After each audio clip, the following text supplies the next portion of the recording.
So, you're thinking of starting an Etsy shop in 2022. I think that is an amazing idea. Selling printables on Etsy changed my life completely, and I know it can change yours too. In this video, we're going over my 10 top tips for beginners starting out on Etsy, and be sure to stick around to the very end where I share my #1 no-no when it comes to starting an Etsy shop.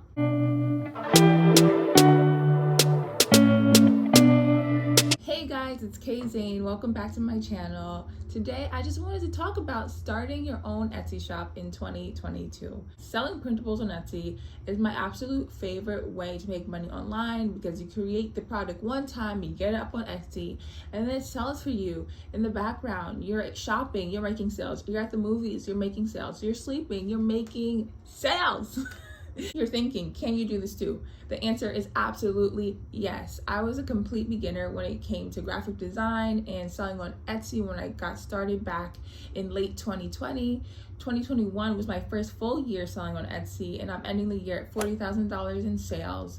So if I can do it, you can do it too. All that said, let's get into my 10 tips. The first thing I want to talk about is having the proper mindset. You're an entrepreneur now, baby. You got to start thinking like an entrepreneur.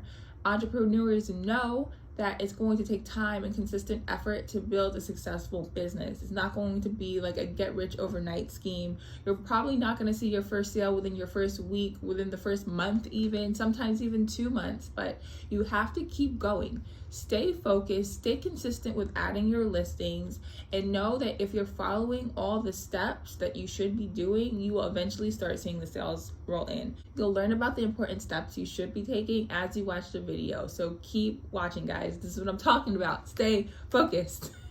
When it comes to mindset, you should also always have your why, because knowing why you're doing this, why you want to have a successful business, is going to keep you going on the days when you're feeling frustrated and discouraged and you just feel like giving up. When I was first getting started and I was feeling a little discouraged by the lack of sales, even though I was putting so much time into my shop, I would just think about myself on a beach in the south of France, drinking my cocktail, making money from my laptop, quitting my 9-to-5 job, having no boss, having the freedom to do whatever the heck I want. And that would bring me back to reality and be like, no, you have to keep going, keep doing it. Like 10 years from now, when you're looking back at this time of your life, you're going to be so grateful that you just kept grinding, you kept pushing. So you should have your why too. Have it on a post-it, have it written in your journal, have it on your phone, have it everywhere to remind you why you're doing this. The next thing I want to talk about is niching down and getting specific about what you sell.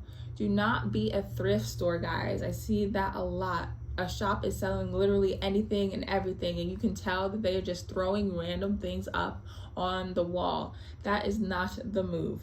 You want to be targeting one specific audience, because then you'll learn what they like and you'll be able to create products that they love and they will want to buy from you. When you're trying to sell to everybody, you're essentially selling to nobody.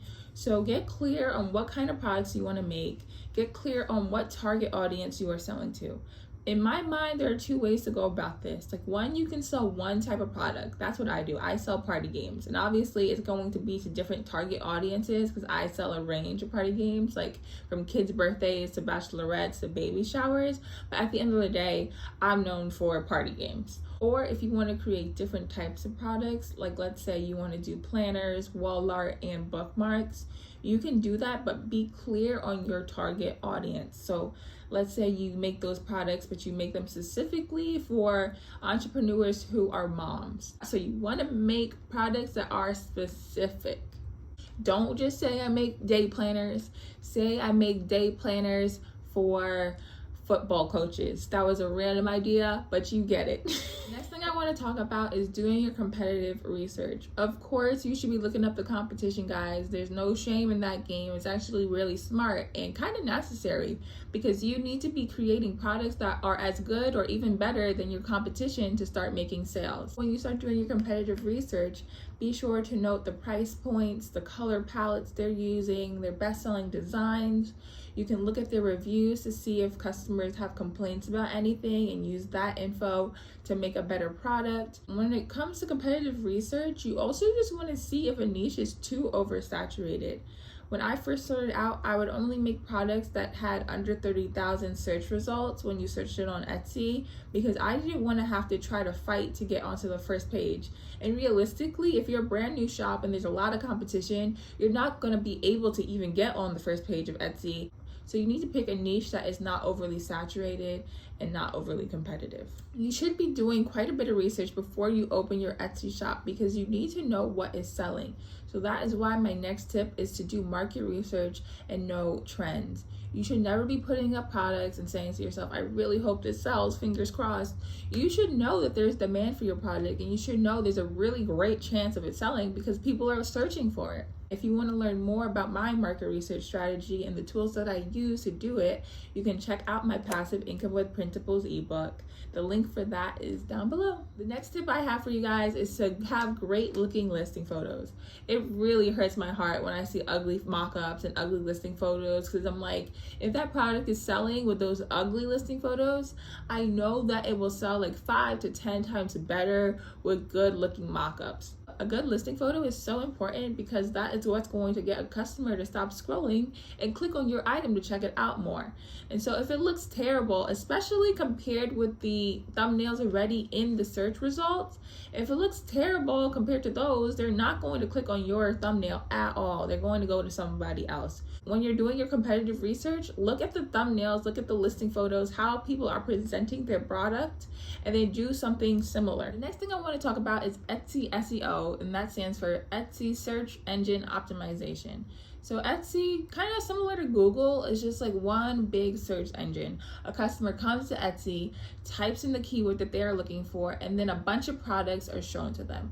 So you need to find the keywords that customers are typing into that search bar so your lovely product can show up in those search results. Learning SEO is so important. Put it at the top of your list, put the little star next to it, because SEO is how you're going to get your products in front of the right customers and get free traffic and sales on Etsy.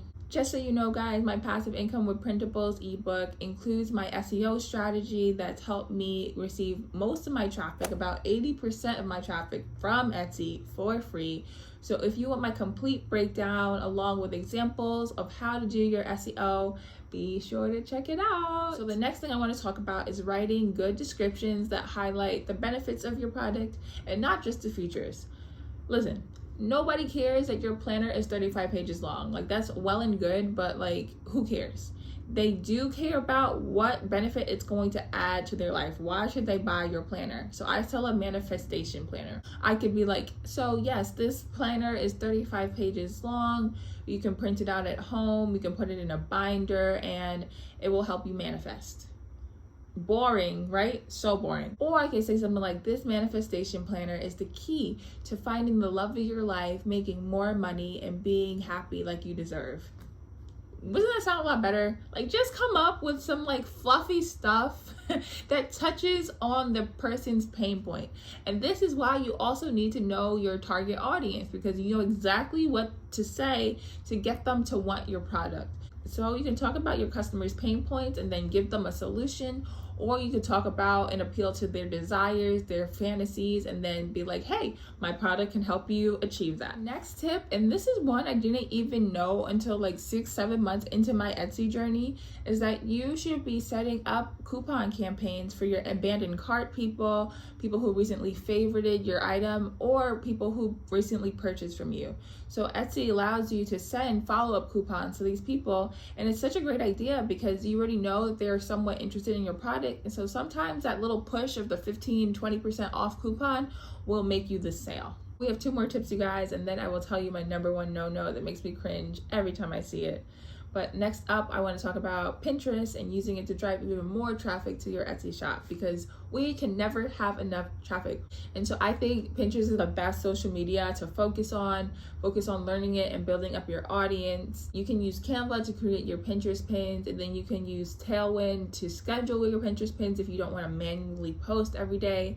But trust me, you guys, Pinterest is a great way to get even more traffic, because I firsthand have had people like messaging me like, hey, I came over from Pinterest, and then just like they have a question or something. So I know that people are actually coming over from Pinterest with the intent of buying things. So give it a shot. My final tip for you guys when it comes to opening your Etsy shop is to have a good workflow in place and do things in batches. When I first got started, I would take a day to design the product, then make the listing photos, and then write the SEO and put it up on Etsy. Now, instead of doing products one by one, I will make like 10 products in one day and then make the listing photos for it. And then the next day, I will do the SEO research and list them all up on Etsy.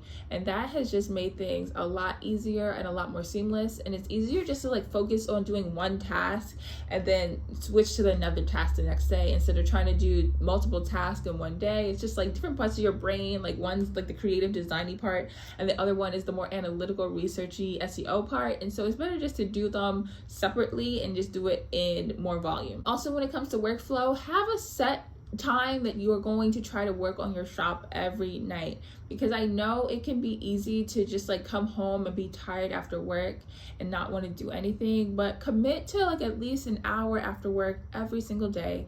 That's what I did. I would get off of work at 5, I would eat dinner, and then boom, I'm working, I know, from 7 to 12 or whatever time. So stay committed, guys. Kind of like what I said in the beginning, you are the one in control. You're the entrepreneur now. And so you gotta do entrepreneur things. You gotta keep yourself focused. You gotta do what you gotta do. So we're finally at the end of the video, guys. What is my absolute number one no-no? When you're starting out on Etsy, it's natural to want to get some feedback or advice sometimes. But what I don't want you to do is go into those like Etsy Facebook groups and be like, hey, can someone take a look at my shop? And you post your shop link out there. And then you have a bunch of people who are not actually interested in buying anything from your shop, going into your shop and looking at all your listings, looking at your products, and then they bounce off and don't buy anything. You want to know what that tells Etsy? It says, wow, no one bought any of these products. These products must not be good. And so they lower your product in the search rankings. And this is the opposite of what we want. Do not let 100 random people go over and look at your Etsy shop and kill your conversion rates. Like, it truly kills me inside a little bit when I see it. I'm like, stop posting your freaking links. It's hurting you. But but now you guys know, so at least I feel like I'm helping somebody. So that is it, you guys. Thank you so much for watching. I hope you found some value in these 10 tips for opening your Etsy shop. If you did, please be sure to like the video and subscribe to the channel so we can make more money together in 2022. Be sure to check out my passive income with Printables ebook down below. And if you decide you're gonna go for it, you're gonna open your Etsy shop, be sure to open it through my referral link so we both get 40 free listings. Until next time, you guys.